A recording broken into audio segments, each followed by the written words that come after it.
Kerbal Space Program 2 is heavy on its simulation elements, and at launch light on game modes.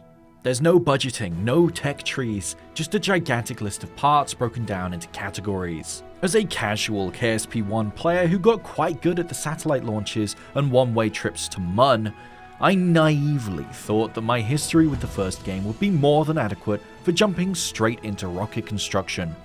I was wrong many times.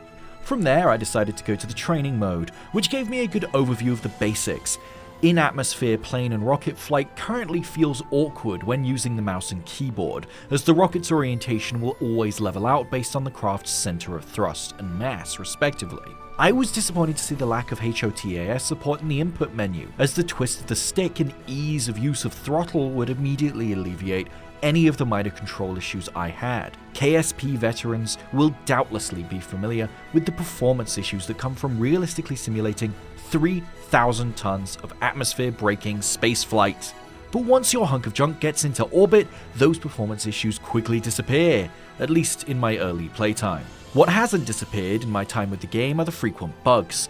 I've had random stuttering fits that throw the whole physics engine into disarray, FPS drops to single digits, and I've been hard locked out of clicking any UI options. Whenever these issues pop up, my flight path is typically altered, as I have no real course of action aside from waiting for the strained game to catch up. Still, for all its technical trouble, it's an incredibly impressive near-scale simulation of our own solar system. Kerbal Space Program 2 really sells an atmosphere and mood of unlimited discovery and achievement.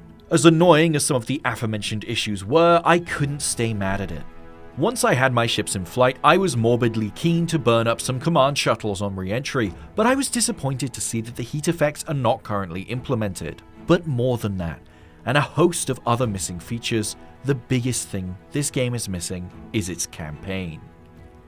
Without the skeleton of a campaign or progression present, Kerbal Space Program 2 can often feel like being in the middle of an ocean, clinging to a hunk of wood. It's got depth you can drown in, but no easy way to navigate it without the assumed support of its community. For people who want to get right into the fine details of advanced rocketry with a updated physics engine, Kerbal Space Program 2 will likely satisfy. Amateurs and weekend rocketeers should try the first game's campaign mode instead. I can't wait to see what comes from Kerbal Space Program 2. The devs have huge plans for it, but right now it's, somewhat unsurprisingly, in an early state.